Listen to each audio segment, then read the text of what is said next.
Once upon a time, about 27 centuries ago actually, somewhere on the coast of what is now Turkey, there was a sunny kingdom called Phrygia. And for many years the ruler of this kingdom was a certain King Midas.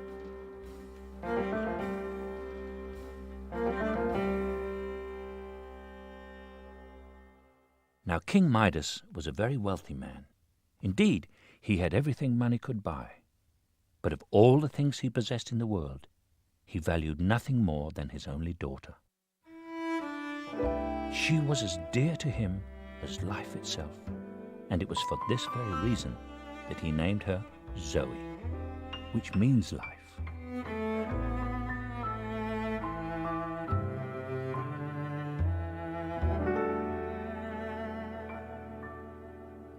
Because the sun is very strong in Phrygia, most of the people who have ever lived there prefer to sleep during the afternoons and do their work during the cooler hours of the morning and evening. But it was precisely during those hot afternoon hours that King Midas's daughter loved to play most. And so dearly did the king love his daughter that he could not refuse her this wish. So, as his servant slept, he would contentedly sit and watch her play from the cool shade of his grape arbor, which overlooked his magnificent gardens, which in turn overlooked the brilliant blue sea. And during many of the long sleepy afternoons, in which he sat watching her run about chasing birds and smelling flowers, it was King Midas's particular habit to carefully count out some number of the gold coins that he possessed. There was quite a large number of them. In fact, he never could have counted them all. And each and every one of them, large and small, was exquisitely minted with the king's own regal profile.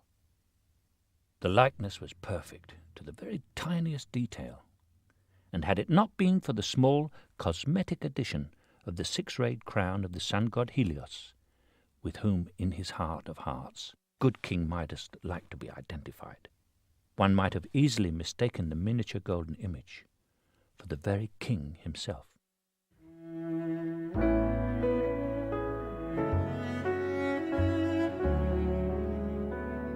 Now, one day, as he was sitting there in the arbor counting his coins, the king observed his daughter following a beautiful white butterfly as it flitted lazily down one of the garden paths.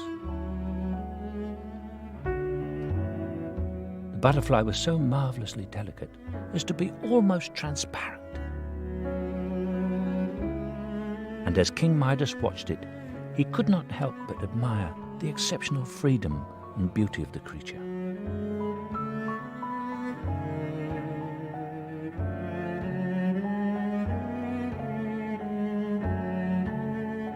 But as he beheld it, the strong rays of the Phrygian sun came to illuminate it in such a way that for some time, as it floated before him, it seemed to him to be made entirely of gold.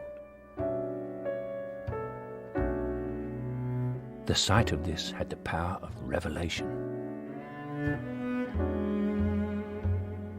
and it so completely transfixed the king that long after the butterfly had flown out of his ken and on its way, he remained staring at where it had been as though under a powerful spell.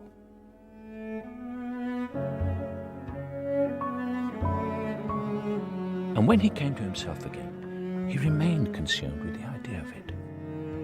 A butterfly made of gold. Astounding. I've never seen anything as beautiful in my life. I simply must have one. A butterfly made of gold. Now, the idea of wanting a golden butterfly seemed at the time to be quite harmless. After all, he only wanted it to be able to give it to his daughter. But as he ruminated further on the great beauty and worth of such an object, his small wish for a golden butterfly blossomed into an overwhelming desire that everything in the world might become gold. How beautiful the world would be if all things could be transformed as magnificently as the butterfly had, he thought to himself. If only I had the power to accomplish it. I should give anything to have that power. Anything at all. His obsession with this thought did not leave him for several weeks. But one day, when the wish became so fervent that he thought he couldn't stand it another moment, the king looked up and saw a golden chariot descending towards him out of the bright sun. The curious being who debarked from it was dressed entirely in gold and claimed to be a messenger of none other than Helios, the light-bearer himself. "Your most fervent wish has been heard, good King Midas," he said, "and it is our Majesty's equally fervent wish that it should be granted. Therefore, as soon as the sun rises tomorrow, you shall possess your desire. For as you will then perceive, all that you touch from that time forth shall turn to the purest gold."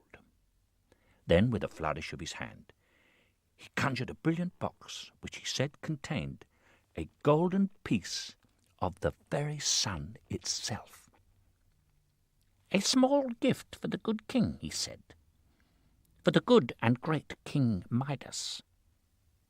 Naturally, King Midas was deeply impressed, but when he reached out to touch the gift, it burned his hand. "Ah, yes," said the odd man with a queer smile. "Perhaps such a gift wasn't meant for your kind after all." With that, he climbed back into his gilded chariot and again ascended into the blinding brilliance of the afternoon sun. Of course, all this made the king quite eager for the next day. But when the sun's first rays entered his chamber in the morning, he became terribly uncomfortable. He tossed and turned endlessly about in his bed, but he was unable to find another moment's peace. And it was at some point soon thereafter that he came to realize that the very bed upon which he lay was made entirely of gold. Now, as you will doubtless understand, the king's joy at this realization can hardly be described, and the small price of a few hours of lost sleep was simply unworthy of comparing with the exquisite joy he now felt. Oh, he was elated. It next occurred to him that the odd messenger's promise must have come true, and anything he touched might now turn to gold. Without a moment's hesitation, he was out of the bed and furiously looking about the room for a suitable object on which to experiment. He grew quite dizzy at the prospect of it all. At last, his eyes came to rest on an ornately carved chair. He immediately moved toward it, and then, ever so cautiously, he touched it. Instantly, it was transformed into a chair of the purest gold. On examining it more closely, King Midas saw that every part of it had been transformed. The upholstery, the carved wood, even the braided tassels that hung from it were gold. He could hardly believe his eyes. But the remarkable metamorphosis only seemed to whet his appetite for more. He saw a table just outside his bedchamber, and he touched it. He touched a tapestry. Then, as fast as his legs could carry him, he ran into the garden. He touched a marble statue, a vase, and everything he touched, every single thing, turned to gold. It was more than he could bear. Then King Midas stooped to pick up a white pebble, and no sooner had he touched it than it was gold. He saw another stone, slightly larger, and touched that, and it too became gold.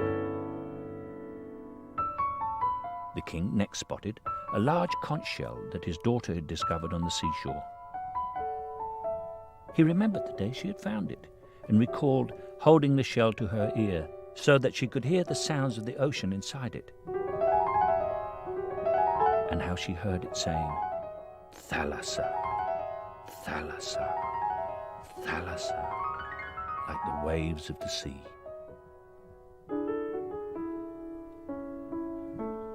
In a flash he touched it, and it too was transformed to gold before his very eyes. It was magnificent. He lifted the golden conch to examine it and hold it to his ear, unable to imagine what golden music should come out of it now. But he found that it was extremely heavy, and when he held it up to his ear, he heard absolutely nothing. Now, normally, this would have saddened King Midas, but under the circumstances his thoughts turned rather quickly to the subject of what other objects he might turn to gold. In a moment, his attention was captured by a beautiful flower, and when he touched it, the leaves, the stem, every petal, and even the intricate universe within the petals, turned to gold. He quickly touched another flower, and then another and another. It was all too much to behold. Then King Midas saw a white butterfly.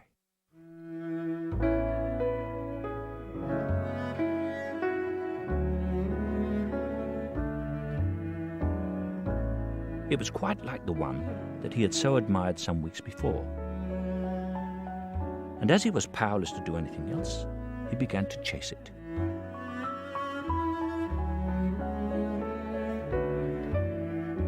The chase took him down one garden path and then another, until, as carefree as a small child, he completely lost track of himself.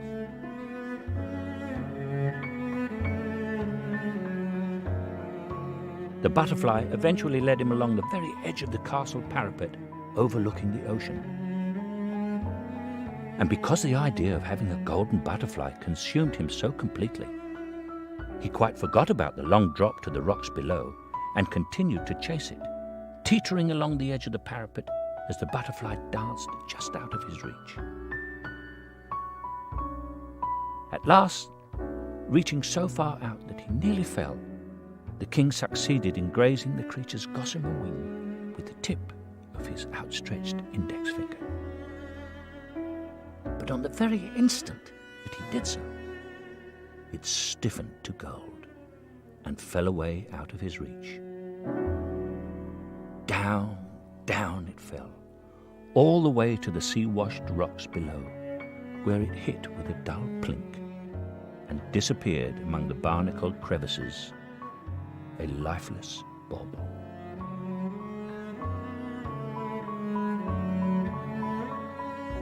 King Midas stood there, staring at where it had fallen, unable to believe what he had just seen. He had never considered that he might kill the poor creature.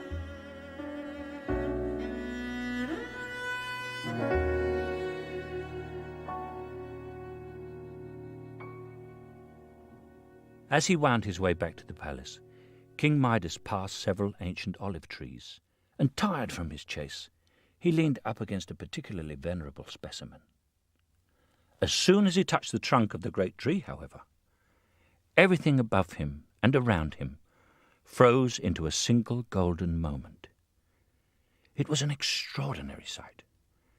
The entire tree, its mammoth gnarled trunk, every branch, every oval leaf, every green olive, had turned to gold. King Midas saw that even the hundreds of ants and other tiny insects on the tree had turned to gold.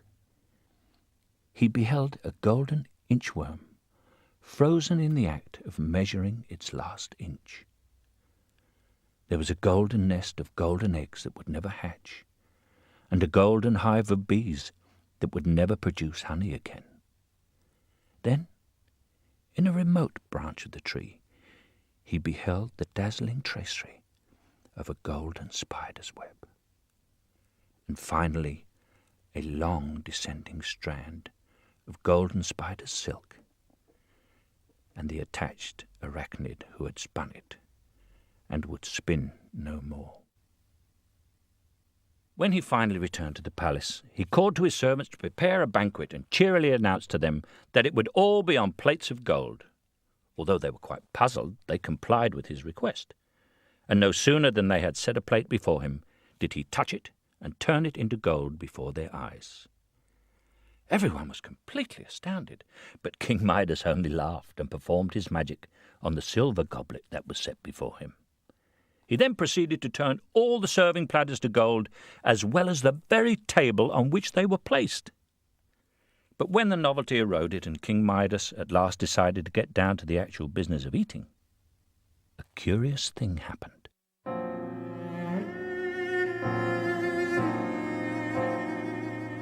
You see, when he picked up a fig to put it in his mouth, it too turned to solid gold. And when he tried to pour himself a glass of wine, both the bottle as well as the liquid inside became gold. He then grew frantic, grabbing first a cluster of grapes and then a handful of olives. But to his great consternation, each and everything that he touched turned quite indisputably into an object of solid gold. The king became deeply distressed. He would soon starve.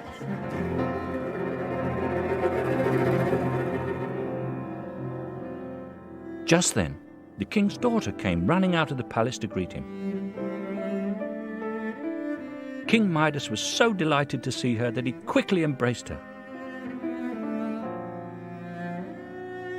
But no sooner did he do this than he recoiled in horror.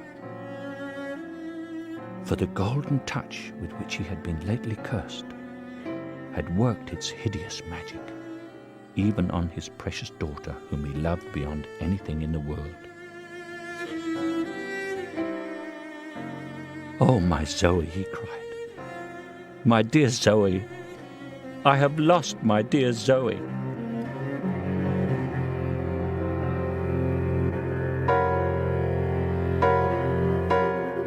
In his grief he began running, he knew not where. After a time, the king found himself at the edge of a stream. He sat down exhausted, and putting his face in his hands, he began to sob. "I have lost my Zoe," he cried. "I have killed everything that I have touched, and now I have killed the very thing in the world that was dearest to me. I don't wish to live. I don't care if I am the richest man in the universe." But as he was crying, the king noticed an odd thing. For somehow, the tears that were on his cheeks and in his hands hadn't turned to gold, nor inexplicably had the stone upon which his hand rested. Was it possible?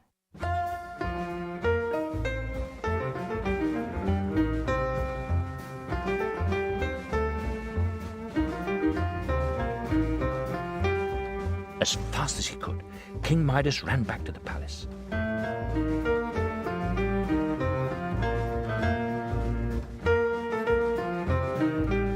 With great trepidation, he touched one of the flowers that he had turned to gold. In an instant, it became a living flower again. He touched another and another, "Oh, this is much too good to be true," the king thought. The king then ran to where his daughter stood. At the sight of her, tears came to his eyes again.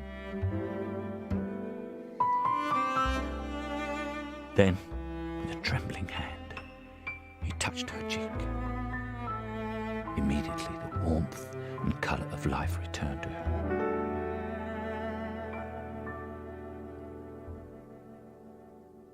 The king immediately fell on his knees, weeping with joy. He embraced the dear child tenderly. "Oh, my Zoe, he cried. "I have found my dear Zoe." And what the king said was quite true, for indeed he had.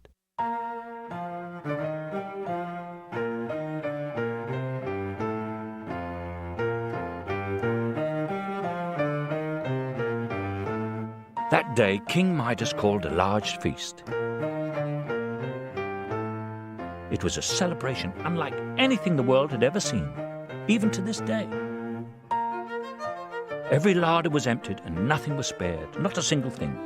For you see, there was no earthly extravagance that could match King Midas's love for his daughter.